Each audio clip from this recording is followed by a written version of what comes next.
I'm Addie. Thanks for joining me on my journey. It all started whenever I read the Iron Druid Chronicles by Kevin Hearn. In his series, the main character is Atticus, who is a 2,000-year-old druid, which is really cool on its own. But one thing that Kevin Hearn does that I fell in love with was that he includes characters, gods and goddesses from mythologies all over the world, right? And so it got me to thinking that what if there's more, right? And I wanted to find out about all these gods and goddesses. So I fell in love with a particular character called Perun. He is a Slavic thunder god. He's not Thor. He's his own person. And so I decided to make a channel to chronologue my journey of discovering more about all of these characters and more across mythology. Now, whenever I did a search on how many thunder gods there are in the mythologies that cross the world, there are 68. So I just picked a few that I'll talk about today. We're talking about Perun, of course, because he started it all. And then I'll make more videos of all the other gods and goddesses that I find and the cool stories that are related to them. Also, one I'm really excited about is the Maori.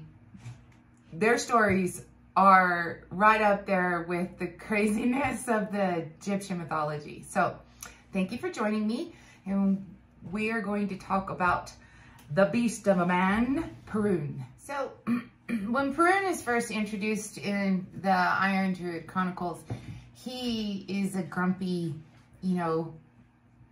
man. He's kind of down on his luck because not that many people believe in him anymore, thanks to obviously Thor and what Marvel has done for Thor. And the way that Kevin Hearn relates it in his books is that the strength of a god or a goddess depends on the belief system, right? So here we have Perun, okay? He is just yummy.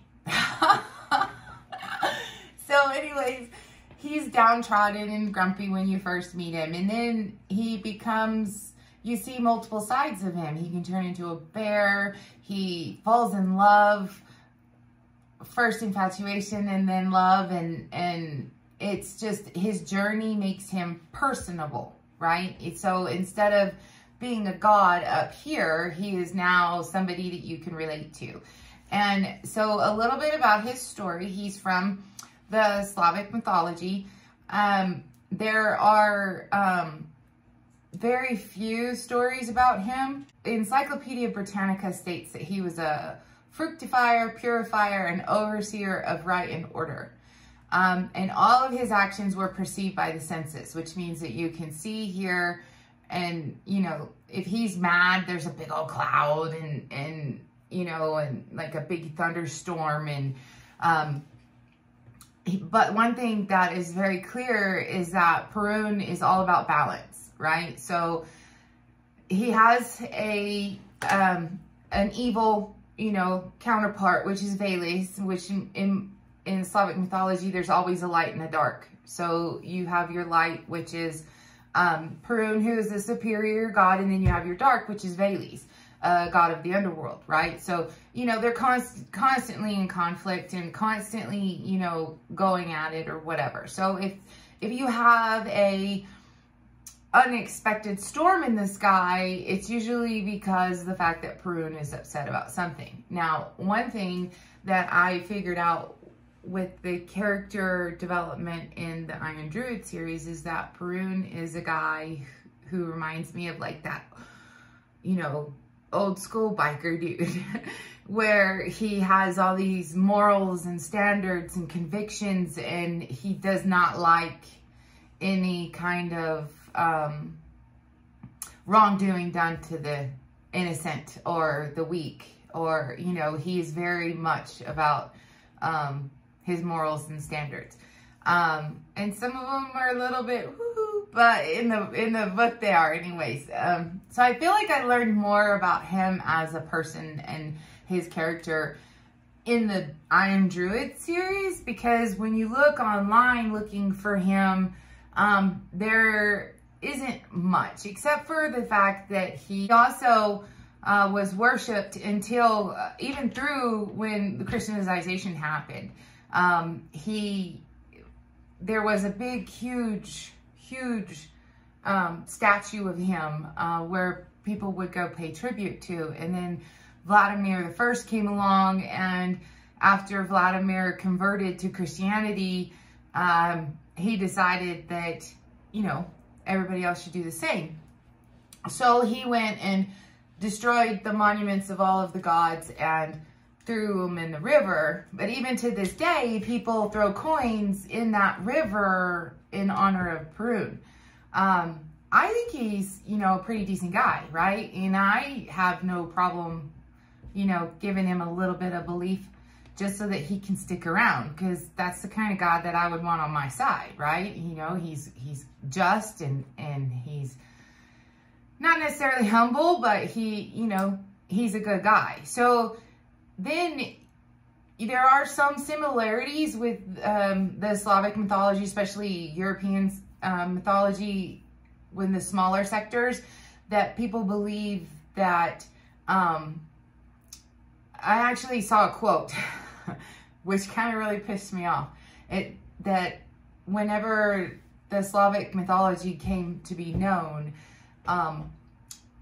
men who were of a higher stature stated that they believed that the Slavs took bits and pieces from the Greek mythology and Norse mythology and then created their own, because the Slavs were not of a superior race, so they had to borrow from the superior race.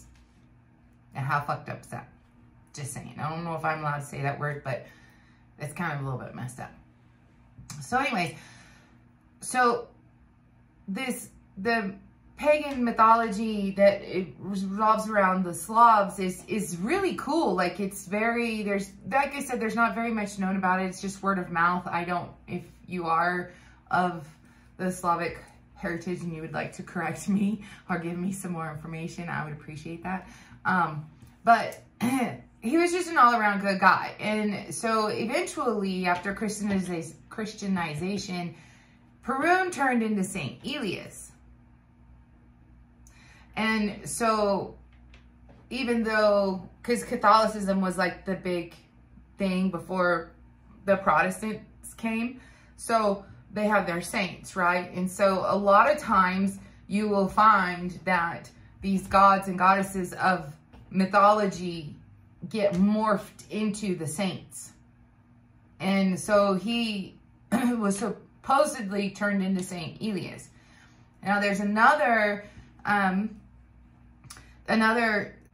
piece of information that states that whenever the Christian God came into play, that Perun and him merged, because they're very similar in the way that they, you know, view life. I guess that just kind of helped the transformation into the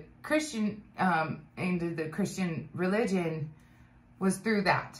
But the one thing that Kevin Hearn stated in his books that really kind of stuck with me was the fact that the strength of these gods and goddesses have to do with how many people believe in them.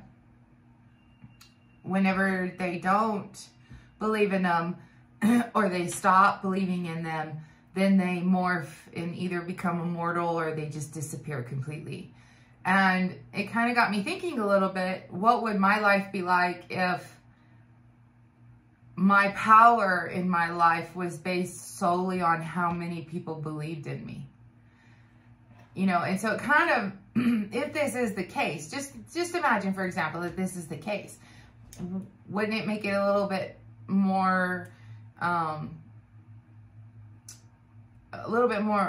understanding of the choices that gods and goddesses make throughout history, if everything that their existence alone, you know, was based on how many people believed in them.